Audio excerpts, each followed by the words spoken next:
Este é o DJI SPARK, e hoje eu vou mostrar como você pode ativar ou desativar o histograma, neste drone. Então no começo você vai precisar entrar na visualização da câmera do aplicativo DJI GO.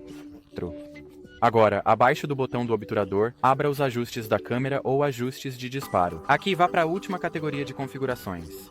Se estiver no modo de vídeo ou no modo de foto, não importa.